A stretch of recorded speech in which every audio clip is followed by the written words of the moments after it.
Hi, Mimi. Welcome. How are you? I'm great. Thanks so much for having me. So nice to meet you again. And so, just for those of you who have been living under a rock, Mimi Gross has helped thousands of marketers make these really big moves and build teams and actually be able to map out their career paths and rebrand their job search positioning and actually make connections within the marketing community. And she's very, very popular with marketers who are looking to find their personal brand and enable their job search, right? She's considered the matchmaker of marketing. So I'm so happy to have you here, Mimi. Thank you so much for having me, and thanks for a wonderful introduction. So I'm going to jump right into it. You have Sure. coined the term people led growth. That's something you've created. I want to know all about it. What is people led growth? I do think I coined it in the way that I use it for sure. And Hmm. the way it emerged is well, my company is People by Mimi.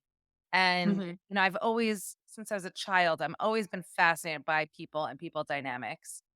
Hmm. And something very interesting that I found in my years of recruiting is that almost every time something didn't work out, it was a people chemistry problem. And Oh, okay. yeah, meaning there was something that just wasn't gelling between people. I mean, sometimes people are terrible people, yes. But generally speaking, I believe that most people are not. And that actually most people are just looking to get stuff done, and they Yeah. naturally will do it the way that they know how from their personal chemistry, personal history, childhood, whatever it is, Right. around what that means. So a lot of times clashes in businesses come from people just not being able to properly communicate Yeah. those elements of getting how to get stuff done. Hmm. So it emerged one day. I was working with one of my clients who was hiring a team from scratch. And, when it comes to product marketers, there's always this kind of element of there being like a trivial pursuit pie of elements that need to be in a full-fledged product marketer. I think I've trained enough hiring managers that you'll never get all of them. So in one person all the time. So it's really best to figure out what's your current pain point. So what Uh-huh. is the today pain point? And I've heard a lot of people push back on that and say, don't hire for your current pain point. I say, definitely hire for your current pain point. It's what led you to open up the role. That doesn't Right. mean only focus Right. on that, but definitely use that as a bridge. So the idea Yeah. that people led growth is that you grow through your people. So you hire somebody who can address the pain for you today. But, Yeah. of course, keeping in mind how that person can address predicted pains that may emerge soon. And then when you go to hire second, take a look at how that has evolved, what the shape of the pain, the shape of Right. the missing hole. And, like a team has this, elusive kind of like gaping holes of people who aren't there yet. And Right. so, yeah, so kind of understanding what the pain or the gap looks like based on who's there today, not necessarily focusing on your dream of, your ideal team. Of I've course. just seen, I mean, I've seen so many people like look to hire that, like what they think is the perfect product marketer who comes from the competitor who did this very cool initiative and they're going to do exactly that thing for me today, like a machine, Yeah. Yeah. right? And And it doesn't expect always work. in crashes and burns and you forget why you even walked down that path to begin with. You might as well address some of that. Exactly. Yeah. Yeah, Makes a lot of exactly. sense. And like you paid so much to get the competitor's person and then it turned Oh, out yeah, they that's just yeah, like it turns out they just happened to have had like a great digital marketer who was like a genius and like there's so many factors that will go Yep. into why someone is successful. And we can talk more about this later, but thinking about what makes marketing successful. So I say the best thing is people who can get stuff done, who have done the thing that is causing you the most pain right now. Right. And they can Absolutely. explain it and talk about it and understand it in a deep way. A lot of times, teams, at least team leaders that are looking to hire, tend to try to project future problems and then try to have them solved by a current hire. And it's just, yeah, it doesn't go that. Or try to stuff everything that Yeah, they think into they that. could ever need from this Yeah. type of title of role into one person, and then it's just like, I mean, Yeah. it takes away time from the search. There's a lot of reasons I think that doesn't. Yeah. It's like listening to the symptoms and then solving for that. Yeah, Absolutely. yeah. It's interesting because that would be like, I mean, oddly, that's the opposite of holistic medicine, which I love, just treating the symptoms. But I wonder if I could just kind of play with it for a second because I love the metaphor of going a little deeper than that. So it's the symptom, but like what's the really underlying that symptom as opposed to Yeah. like I love the metaphor, but I'm almost thinking Maybe like, one okay, deeper. Okay. yeah, maybe like one level deeper, but not like what would be a good metaphor for this for going the non-holistic It's like approach. it's like saying you have a cold, but then you're treating for a potential future pneumonia. But you're just like kind of trying to Yeah, solve the problem you have right now. I get it. See, exactly, this is exactly. probably Like, the what if we background. get right, hiring in the way of like, well, what if it turns into pneumonia? No, no, no. Like, Yeah. yeah, that's Yeah, perfect. exactly. Yeah. Right. You don't need to do that. You might, somebody who can, something that can help the cold, but, is also going to keep you healthy and is going to actually contribute to like this Your larger overall picture. well-being. Yeah. Right. Absolutely. Or I'm thinking like, hire a surgeon for a cold or like something like that. Like, Like, I mean, you help so many marketers find their right space, right? And what is the best advice you've ever given to a marketer and found that it's given asymmetric results? Like, it's stuff that surprised even you is what I'm looking to hear. so I would say there's a battle between two things that I find myself saying a lot. One, probably the most obvious choice, which is that marketers often have a very hard time seeing themselves as their own product. And Uh-huh. so when you're job searching, but not only job searching, also within a role and, kind of finding your seat at the table, you Yeah, have to treat yourself as your best marketing client. And absolutely. if you have a system for, how you tell the story of a product, make sure that Right. you can demonstrate that you know how to tell the story of you. And Yeah. so that's one of the things I work on with clients, with individual clients, is telling their story. And it's very gratifying because marketers are amazing at it, but it's Yeah. painful to do it to yourself. So y- the best advice I guess I would say is to make sure that everything you put out there about yourself, you've Yeah. framed with the same level of excellence that you would Yeah. frame something that you were responsible for marketing. Right. Absolutely. I think, yeah, that's especially hard for marketers. It's hard to Very kind of hard. separate yourself from the process and look at yourself with a very dispassionate, we're Well, really good at but by the uh, way, that it's so interesting because sometimes they'll say, "Okay, I need to do this dispassionately." And then I yeah. find that you have like the most boring story all of a sudden.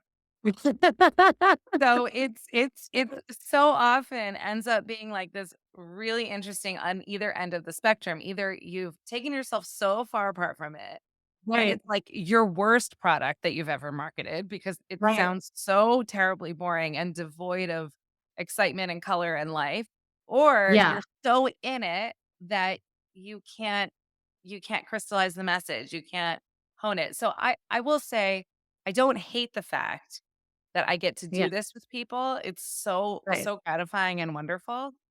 Uh-huh. But again, sometimes I have some clients where just the minute I switch that on to think that way, they can Yeah. run with it because marketers are so talented at telling Right. these stories. So sometimes it just takes a little push to get them really going on that, and it's Yeah. really gratifying. But yeah, That's yeah, I love helping people with that. I, It I've tends seen to really help. I've seen marketers stand next to their technical founders and be able to tell the story of the brand way better than the founder can. The Oh, yeah. founders, I've seen them kind of get caught up in the origin story more than the brand story, which is like two very different things. It's the stuff you want Funny. someone someone to hear because you're solving a problem for them, right? In the process of telling the story, you're solving a problem. Um, but the origin story is just what, your mama wants to hear about. Yeah, no, that's very funny. It almost has a parallel to what we were just talking about in Yeah. that a founder is so deeply connected Mhm. to product and the company and the story and the origin story of how it all came to be that it makes a lot of sense that they'd have a harder time separating So in probably yeah, the same way that we were discussing. yeah. I think it's the closer you are to it, it's hard. Yeah. But do you have good advice for like, founders and technical people who are looking to, just spruce up their personal branding and make it cleaner and give a cleaner image? I have seen that a lot of them do struggle with it, and marketers can, Yeah. only hold their hand so far. I think it's really important for founders and technical people to experiment with networking on LinkedIn. And it can definitely be awkward and strange at first. And you may need to enlist the help of a marketer on the team to help you with that, which sounds crazy because it's like the idea that you can take your LinkedIn and say, okay, this is personal, but I need Right. help doing Right. this. So to let somebody into the back end of your LinkedIn and maybe just help you strategize on how to be better and more authentic or more interesting or engaging. um, I think founders don't think to do that, but Yeah. they're part of the brand. So to Right. not Absolutely. utilize a founder or a very talented, well-known technical person on the team is just such a loss for a company if they have that, because Right. you can apply the marketing, infuse it with, of course, their personality so they don't feel like they're saying anything Right. Of uncomfortable course. for them. Because the bio is very technical as well. We tend to, Yeah, you know, um, they put up this wall when it comes to like the marketing stuff and the yeah, sales stuff. So that wall is only ever not put up for or broken down by another technical head. So it tends to be a CTO or a founder even, or, the chief research officer that tends to right. do that. But again, they find it so difficult. So yeah, to talk about it. I mean, I Yeah. think one of the they have broken out of now is like, for example, my chief research officer, right? He does a lot of live codes and stuff. So that's Oh, something that he's great. really comfortable doing that because that's like Yeah, live code. This is my jam. And then everybody who's watching is also involved. that's great. So yeah, yeah. So some, I think they're Yeah, like good at something. people don't So realize how much technical I was actually I hopped onto some kind of live a few weeks ago. yeah. I wish I could remember what it was, but it popped up that somebody was live that I was connected with that I didn't know very well, so I just decided to check it out. They had so many people watching, and it was this, like, super nerdy technical thing. Oh, okay. And yeah, and people he was explaining something very technical and people were commenting like crazy. It was really interesting to watch. So, I mean, Yeah. I think that if if um if a founder or a technical person could get some guidance on how to get going, they would find that actually they could be very authentic Right. in in the realm of this kind of social media, and Right. that there's a lot of fun in being in a place. They're probably in chat or listservs where it's all nerdy people. Yeah. You love the Oh, nerds, yeah, no, but, they have a whole where it's tribe. all technical people saying Yeah. technical things. On LinkedIn, the challenge is you have to be a little more human, Yes, of course. but the rewards are great because you could be, like, hitting up against a customer. And Right, so absolutely. just a little bit of diffusing and or channeling some of the technical jargon into something that is understandable and relatable, even if you need Mhm. help from your marketer, will have a lot of rewards. And I guess that's the second piece of advice that I would say is if you're ever having trouble explaining something technical or big or broad, find your nearest child or teenager and try to get them to understand it. Like what we were doing with the analogy with the medicine, like, throw an analogy at them. They're gonna say, "That's a bad analogy." But still, And then I you're gonna say, mean, "Well, no," so then they're no, I loved your analogy, but meaning they'll tell you it's a bad analogy, and then you'll say, "Okay, how can I make it better?" And then you're right. you'll be forced by the end of explaining it to a teenager or somebody not technical, in other words. I mean, I'm Right, using a teenager as a prototype, as an example, but even let's say with me, I'm not technical, but I am pretty sharp. And right. if you can explain to me what a product does, I don't care how technical it is, it better have some way that I can understand a pain and a solution to pain.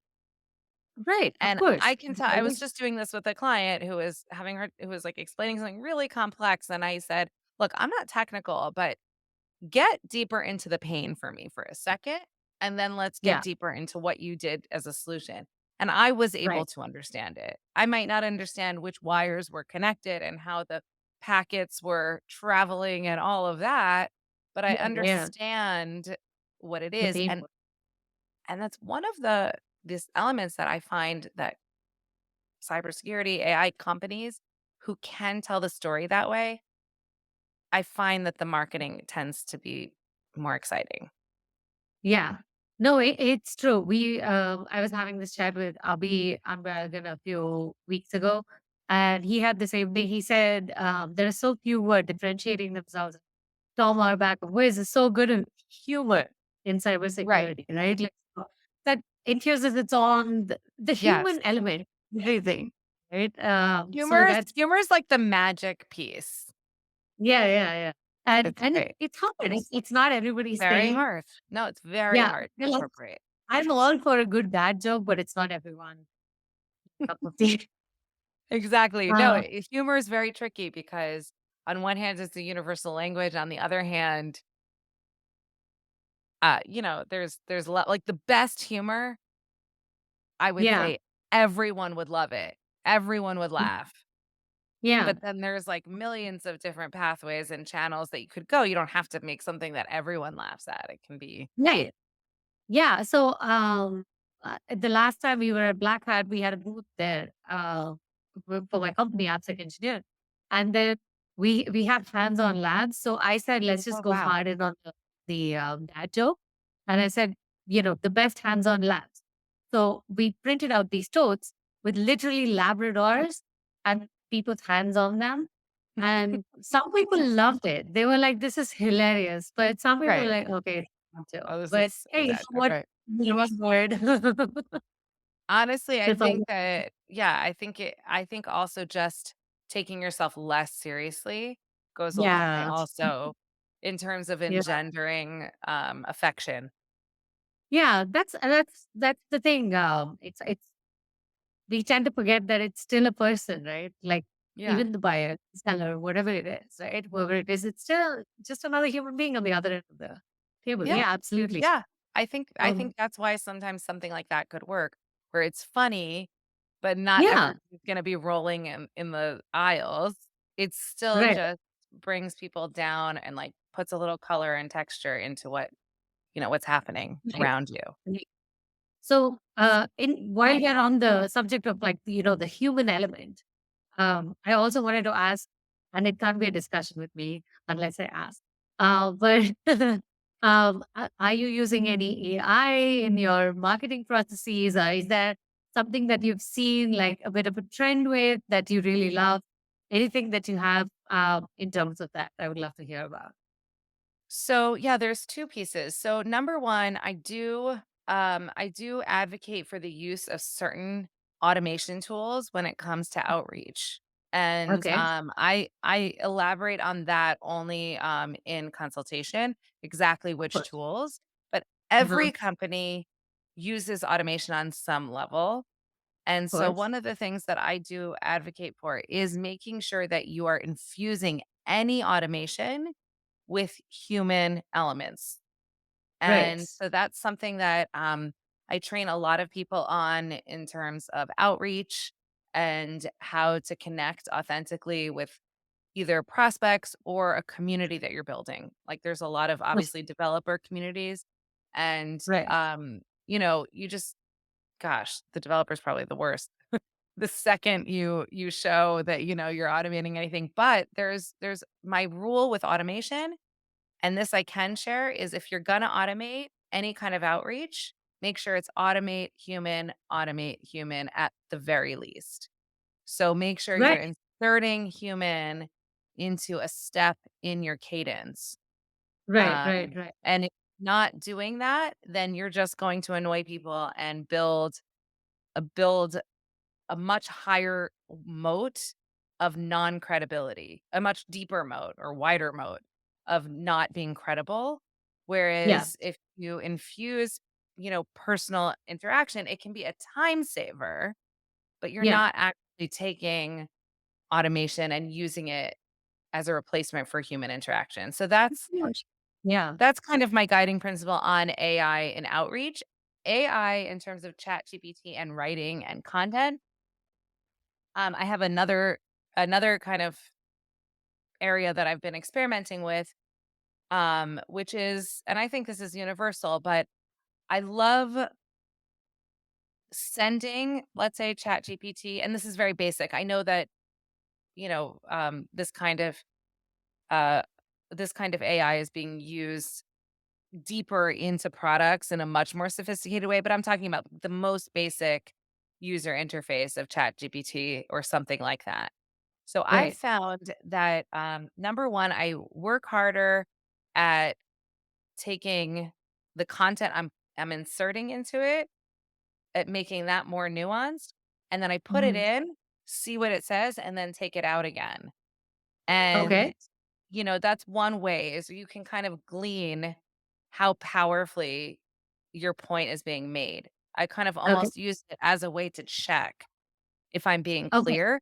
Now, I'm not saying that that's 100% accurate because ChatGPT is stupid, but it can be helpful. So I do that sometimes with resumes just to see kind of what comes out. One of the Yeah. things that I do with resumes is that once we worked really hard on tweaking a resume or any kind of work, you can put it in just to get a two-line summary, which is usually terrible, but is a great baseline for starting to write. And Right. since ChatGPT has come out, it has completely eliminated writer's block for me Okay. because if I want to say something, I just throw it in, something terrible comes out, and then it immediately inner critic, which is, and you're like, this is a horrible thing to say because it should say this or it should say this. And then we all start coming up with genius nuggets of truth. And that is such a funny thing about humans, I think. Right. Absolutely. No, I get that. There are some of the see. This is why I love asking people this because there's so many new ways that people have figured they could use this because it's unique to their processes. It's like saying everybody's work processes. It's never going to be the same, which means that Right. the use of AI in those processes is never going to be the same. So that's why I was like fascinated to hear you talk about like, putting resumes through it just to see if the point is coming across correctly and then like honing it from there. Even if you don't exactly use that, I mean, you would Yeah. still A lot a of good times I don't listener. use anything that I get out of it. I just kind of look at it to see how it will word something. Yeah, it's very interesting. What have you found that other people have used in marketing? I'm curious now. So the most interesting one that I really love is how, and I mentioned this before, is Tom Urbach's use of the mega prompt. So he will attend one of my classes in cyber marketing con, and then Right. they've been trying to build out prompts in a way that they can infuse tone of voice of your brand, and Oh, okay. also yeah, That's and then it interesting. makes you a copy that still is very close to your brand's values and your centered voice, Mm, but at the same time has a little bit of the automation principles that you want to put in place. So, but that's great. it requires a lot of work because this is a lot of iterative prompting. So they've basically asked ChatGPT. This is called where you get ChatGPT to write your prompt for you. So you ask it, Oh, me, what do you need to learn from me in order to write a prompt that will enable me to, you know, automate this function tomorrow? So for wow. So example, you use ChatGPT itself, not the company. yeah, You're using actual ChatGPT to ChatGPT to to write a to prompt for teach ChatGPT. itself, Yeah, how to write it for you. That's yeah. cool. So it will then ask you like 10 questions about your company. And then it will, you give it all of that information and say, do you need anything else? And it does ask you more sometimes.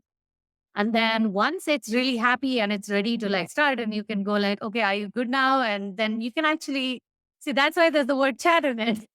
Yeah, Yeah. exactly. Yeah. So that's something that he's done really well. And he and his team are now like putting up a lot of social posts based off of that That's first rigid great. mega. It's a That's huge prompt, right? really Yeah. neat. That is fascinating.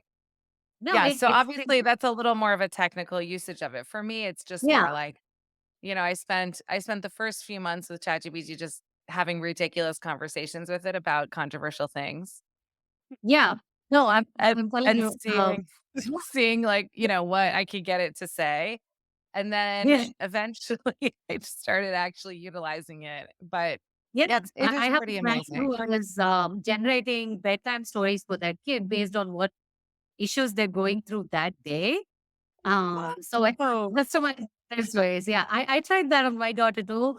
After a point, she's kind of like figuring like, why are you reading it from your phone? So I'm like, okay, this is cheating. you have to print it out. Well, see, you're a pen and paper person, so you have to Yes, I'm a print. paper person. But did she like the stories? I kind of feel like Well, I can't actually, even. yeah.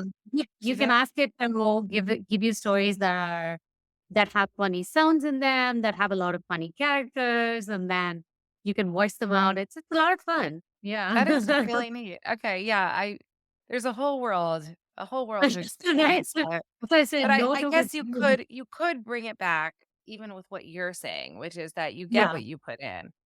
And exactly. that Yeah. brings it back to what I shared about just using automation and outreach is like if you think you can automate outreach and then step back, no, you're gonna get Yeah. exactly That's what you think you're gonna get. You're gonna get right. something very, very blah, something annoying.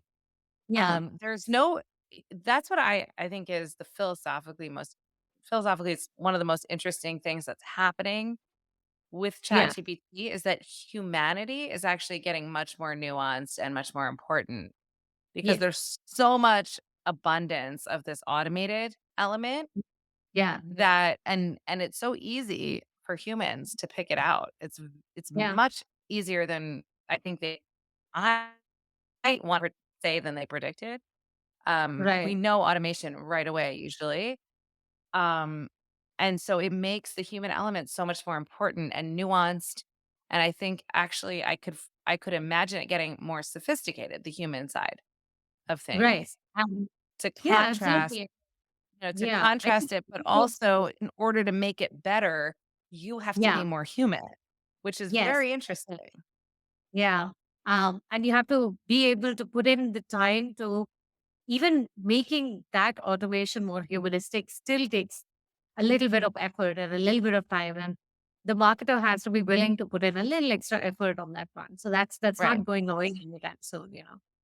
Right. But I predict a little bit of uptick in experiential marketing specifically because of this problem. Because we do see a loss of the human element. So I think people crave it more now, Yeah. and I think 2024 and 25 will be the return of the experiential marketing experience. I think. I think so. I think so. And it's funny to roll in humor there because Yeah. I would love to watch how AI does humor and if that really translates. But I'm almost thinking just to predict something that Yeah. humor along with experiential will be the things It'll be so because fun. Yeah. laughing is totally in what's the word? It's unconscious. Yes. Is that what like your heart beats? Is that how we phrase it?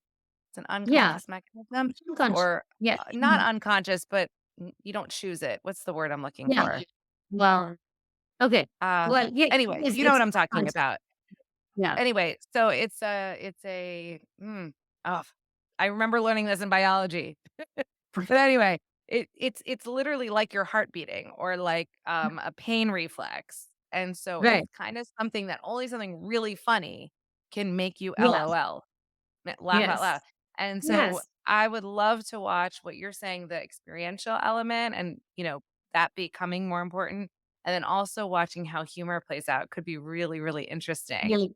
to see Yeah. if AI No, I think behind. right, because like, I mean, we would pay $100, right? To go and watch something that's talking about the intersection of marketing and humor and, it's an Sure, experience. Getting something any out of it, day. like that makes sense. Yeah, Yeah. absolutely. Um, Anyway, this was so much fun. Thank you for having me. Is there anything else that we can it's talk just so about? I nice. could talk to you for hours. It's so fun.